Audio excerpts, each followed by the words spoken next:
प्रदेश बंद मतलब वो फुंसी कितने स्थान पर हुई है ना, उसको यूं कहेंगे कि वो कितने प्रदेश को लेकर आई। हाँ, अभी कितने दिन में ठीक नहीं, अभी तो वो कितनी क्वांटिटी का कर्म है, क्वांटिटी उसकी कितने कर्म की है, तो वो क्वांटिटी आएगी प्रदेश बंद में। अब फिर वो फिंसी कितने दिन तक रुक रही है, 1 साल तक रुक रही है, 1 महीने के लिए रुक रही है, 4 दिन के लिए रुक रही है, 1 दिन के लिए होकर मिट जा रही है, तो वो क्या हुई, स्थिति बंद। क्या कहलाएगा भाभी, स्थिति बंद, कि वो कब तक रुक रही है। अब लेकिन ये कहना है फल कितना देके जा रही है, हाँ। कि भले ही वो 1 महीने ही फल, 1 महीने के लिए भी नहीं, 1 दिन के लिए रुके, पर इतना तेज तकलीफ, इतना दर्द की असह्य वेदना हो जाए, तो असह्य वेदना वाली निकल जाती, कहते हैं ना कि वो अनुभाग शक्ति, कौन सी शक्ति होगी वो, अनुभाग बंद, कि उसने फल कितना दिया। ऐसे ही होता है ना, कई बारी अपन को कोई काम रहता है, तो कोई काम रहता है और मच्छर बस काट देता है तो हो जाती है। हाँ, वो आकुलता, जैसे अपन कहीं गर्मी आई तो गर्मी की ये क्या हुआ कि ये किस में आ जाएगा, कि ये आपका आ जाएगा वेदनी की, असाता वेदनी के अंतर्गत आ जाएगा। कि असाता वेदनी से गर्मी हुई, तो आज दिन भर में गर्मी हुई, तो गर्मी का क्या हुआ, ये कि असाता वेदनी की प्रकृति हुई।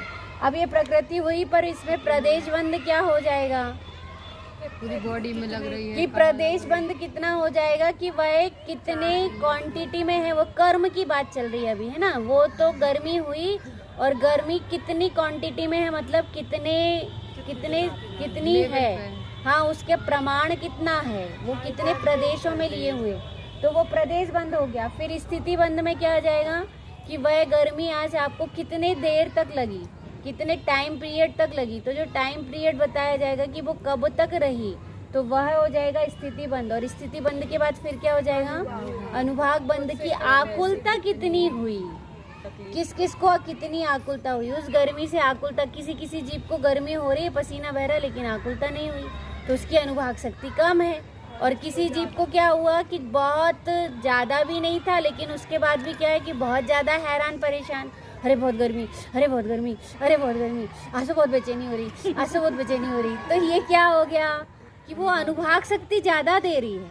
वो गर्मी आपको क्या दे रही है, अनुभाग शक्ति ज़्यादा दे रही है। तो वो अनुभाग शक्ति के कारण वहाँ पे कहा कि वो अनुभाग शक्ति कहलाती है। वो क्या कहलाता है, अनुभाग शक्ति। होता है ना, वो किसी को छोटी सी फिंसी हुई, और वो कई बारी अपन कहते भी, किसी को कोई कहीं वो हो जाते ना आजकल, इतने बड़े कोई गर्मीले नहीं, कोई वो हो गया, एक फिंसी सी गांठ हो गई, तो डॉक्टर तो कहते नहीं आप ये गांठ निकलवाइए, नहीं तो ना जाने कैंसर होगा, कुछ होगा, आपको चेकअप करवाना पड़ेगा, और चेकअप करवा के आपको फिर भर्ती भी होना पड़ेगा, और उसका ऑपरेशन होगा, और ऑपरेशन होके फिर आपको बताया जाएगा। तो डॉक्टर वो भले ही कुछ भी फल नहीं दे रही थी अपने को, वो गांठ कैसी थी, बनी थी, है ना। और भाई वो यदि मृत्यु होगी तो वही गांठ से जैसे बाद में होगी वैसे पहले हो जाएगी, और मृत्यु के साथ वो शरीर में क्या हो जाएगा कि चला जाएगा। लेकिन वो अनुभाग शक्ति नहीं दे रही थी, उसकी स्थिति बंद था कि नहीं वो तो हमको कब से है, वो तो बहुत दिनों से है, बचपन से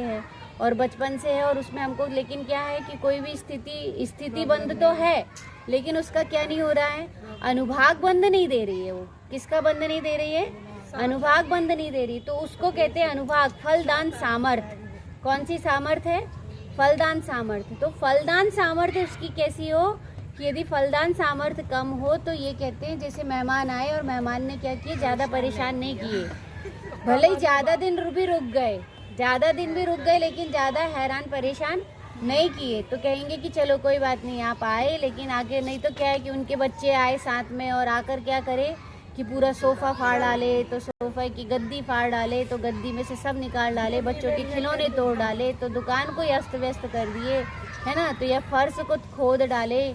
तो यदि उनने इतना कुछ कर दिए हो, या और रोज पानी की टंकी भर के रखें और वो पूरी खाली कर दें, पूरा नल चालू करके छोड़ दें और पानी बाहर डाले, तो ऐसे मेहमानों को क्या बोलेंगे कि इसको थोड़ी देर के लिए भी आए, लेकिन अनुभाग शक्ति कैसी है कि बहुत ज़्यादा अनुभाग शक्ति है ना। तो ऐसे ही अपने को कर्म के उदय आते हैं, है ना, ज्ञानावर्णी दर्शनावर्णी कर्म के उदय आते हैं।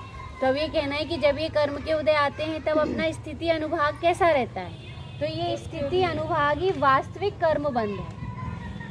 प्रकृति और प्रदेश तो ठीक है कि किस प्रकृति के हैं, किस स्वभाव के हैं और कितनी क्वांटिटी में हैं, लेकिन कितनी दिन रुकने वाले हैं, स्थिति किसको कहते हैं, कितने टाइम पीरियड रुकने वाले हैं और कितना फलदान देने वाले हैं, है ना। आने से किसी के मेहमान आने से इतनी तकलीफ नहीं है, ऐसे ही कहना है कि कर्मों के आने से इतनी तकलीफ नहीं है, लेकिन कर्म आए और आकर क्या कर रहे हैं कि वो उनसे वो कितने दिन रुकेंगे, एक ये शर्त है, और इतने दिन रुकने के बाद कितना फल देंगे, कितनी तकलीफ देंगे, वो दूसरी है बात।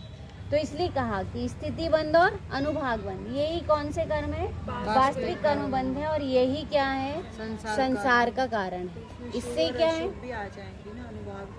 वो तो सारे अभी आएंगे, इसका और डिटेल चलेगा ना। तो स्थिति अनुभाग जो होती है, तो शुभ अशुभ का भेद तो यहाँ पड़ जाएगा, है ना। शुभ और अशुभ किस में आ जाएगा, आघाती कर्म के भेद में आते हैं शुभ और अशुभ, है ना। तो शुभ और अशुभ, फिर इनकी इसमें तो प्रकृति, ये प्रकृति बंध है, और प्रकृति बंध की स्थिति आएगी तो शुभ का भी अनुभाग आता है और अशुभ का भी अनुभाग आता है। तो शुभ का अनुभाग आएगा तो क्या होगा, है ना, शुभ नाम कर्म में भी शुभ अशुभ होते हैं। तो शुभ नाम कर्म का उदय है, तो शुभ नाम कर्म के उदय से क्या होता है कि आपको आदर मिलता है, आपका यश होता है, और अशुभ नाम कर्म के उदय से क्या होता है कि आपका अपयश होता है, आपका अनादर मिलता है। यदि हम सबका आदर करते हैं तो हमें भी क्या मिलता है, आदर मिलता है, और हम यदि सबका आदर नहीं करते हैं तो हमें भी क्या नहीं होता है, आदर नहीं मिलता है। आपको पेपर देना था क्या आज?